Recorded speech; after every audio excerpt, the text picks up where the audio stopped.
भारत का भविष्य कहा जाता है ईवी। अब इलेक्ट्रिक व्हीकल्स की पहुंच लोगों तक बढ़ रही है, लेकिन सवाल हमेशा खड़े होते हैं कि इलेक्ट्रिक व्हीकल्स तो आ गए, लेकिन चार्जिंग पॉइंट कैसे होंगे। इस वक्त जहां मैं खड़ी हूं वो भारत का सबसे बड़ा चार्जिंग स्टेशन है इलेक्ट्रिक व्हीकल्स के लिए। यहाँ पर एक साथ 100 चार्जिंग पॉइंट्स बनाए गए हैं। यहाँ पर पूरे दिन में 576 गाड़ियां चार्ज हो सकती हैं और ये एक ऐसा प्रारूप है जो दिखाता है कि भविष्य में हमारे पास ऐसे और इंफ्रास्ट्रक्चर बनकर तैयार होंगे और लोगों के मन में जो संकोच है इलेक्ट्रिक व्हीकल्स को लेकर वो भी खत्म हो जाएगा। लगातार इस क्षेत्र में काम हो रहा है और आप यहाँ देख भी सकते हैं कि किस तरीके से यहाँ पर कतारें लगी हुई हैं और गाड़ियां यहाँ पर इस वक्त भी चार्ज हो रही हैं।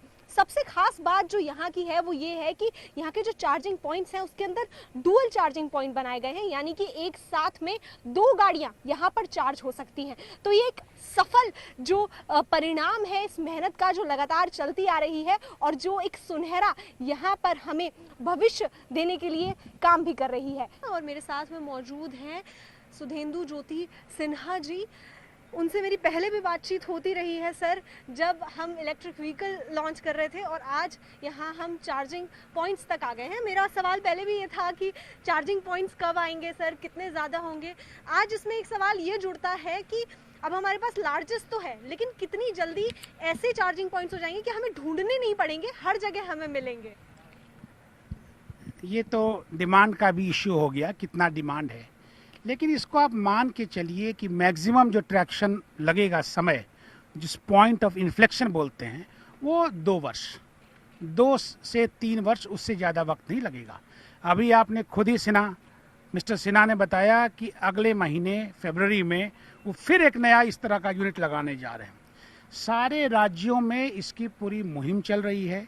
वो जो स्टेट्स ने ईवी उसको बहुत पॉजिटिवली अडॉप्ट किया है, वो कोशिश कर रहे हैं कि चार्जिंग इंफ्रास्ट्रक्चर को प्रोलिफरेट कर सकें, ढेर सारे चार्जिंग इंफ्रास्ट्रक्चर लगा सकें, जिससे जो इसके प्रोस्पेक्टिव बायर्स हैं उनके मन में इस तरह की एंग्जाइटी नहीं रहे कि चार्जिंग इंफ्रास्ट्रक्चर रेंज की एंग्जाइटी न रहे, उनको यह न लगे कि कहाँ पर अगला चार्जिंग पॉइंट मिलेगा। सारी चीज़ें जो हैं वो स्पष्ट रहें।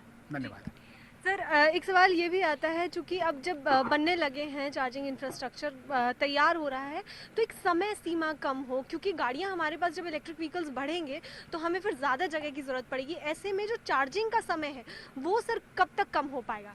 देखिए, वो एक टेक्नोलॉजी की बात है जी।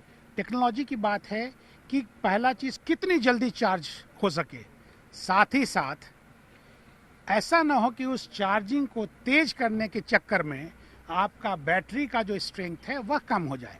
There has to be a balance between these two, that is how fast you could charge, at the same time you have to maintain the quality of the battery. इन दोनों के बीच में एक बैलेंस मेंटेन करना ज़रूरी है। जैसे जैसे टेक्नोलॉजी इवॉल्व करता जाएगा, जो कि कर रहा है internationally, the technology is evolving in a big way, and of course the same is also coming in India. We are also developing our own technology. For example, in charging infrastructure, over 17 kind of standards, they have been approved by our own Bureau of Indian Standards. Rest of them, around 6 or 7 other ones, that will be addressed with the passage of time. थोड़े समय के बाद उनको भी जो है वो standardise कर लिया जाएगा और तब आप देखें कि ये सारी चीज़ें बहुत फास्ट चार्जिंग का काम शुरू हो सकेगा। सर, बात यहाँ पर सोलर पैनल्स की भी हो रही थी, तो सर वो किस तरीके से जो इलेक्ट्रिक स्टेशंस हैं वो उनके साथ में जुड़ेंगे? जो हम ये पूरा का पूरा जो मुहिम है, ये है रिन्यूएबल एनर्जी के लिए। हम इसे क्लीन एनर्जी बोलते हैं, लेकिन यदि इसका सोर्स क्लीन नहीं हो, इसका सोर्स जो है कोयला के जलाने से ही आ रहा हो, तब तो इसको क्लीन एनर्जी पूरी तरह कहना कठिन होगा। आवश्यक यह है कि इसका सोर्स जो है वो क्लीन होना चाहिए। यदि इसका सोर्स रिन्यूएबल है, इसका सोर्स सोलर एनर्जी है, तो बहुत अच्छा है। प्लस क्या है कि इमेजिन कीजिए कि इसी मेगा प्लाजा पे सारे के सारे जो पैनल्स हैं वो सोलर के लगे रहे हैं, तो यदि गाड़ी यहाँ नहीं भी है तब भी बिजली बन रही है, उस बिजली को ये ग्रिड में वापस दे सकते हैं और उससे ये पैसा उनको मिल सकता है। तो उससे क्या होता है कि पूरा का पूरा ये चीज़ इकोनॉमिकली वायबल हो जाता है, फाइनेंशियली प्रूडेंट डिसीजन हो जाता है, और तब ये जो पैसा इन्वेस्ट करते हैं वो जल्दी से वापस आ जाता है।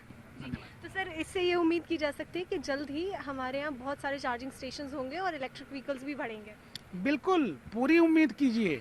इस वक्त पिछले 2-3 वर्षों में अपने देश ने जो प्रगति किया है, हम हमेशा मुकाबला करते हैं जापान में ऐसा हो रहा है, वहाँ ऐसा हो रहा है। उन देशों ने 25 से 30 वर्ष लगाए हैं, हमने कुल मिलाकर के 3-4 वर्षों में ये प्रयास किया है।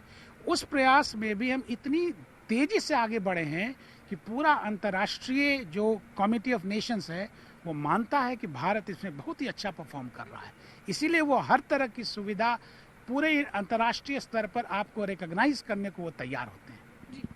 तो देखिए, ये थे हमारे साथ में सुधेंदु ज्योति सिन्हा जी, जिन्होंने बताया कि किस तरीके से आगे जो भविष्य है उसमें हम ईवी की तरफ तो बढ़ रहे हैं और जो इंफ्रास्ट्रक्चर है उसके ऊपर भी रात दिन काम हो रहा है ताकि जल्द से जल्द भारत जो है ईवी के क्षेत्र में सबसे आगे पहुंच जाए पूरे विश्व भर में।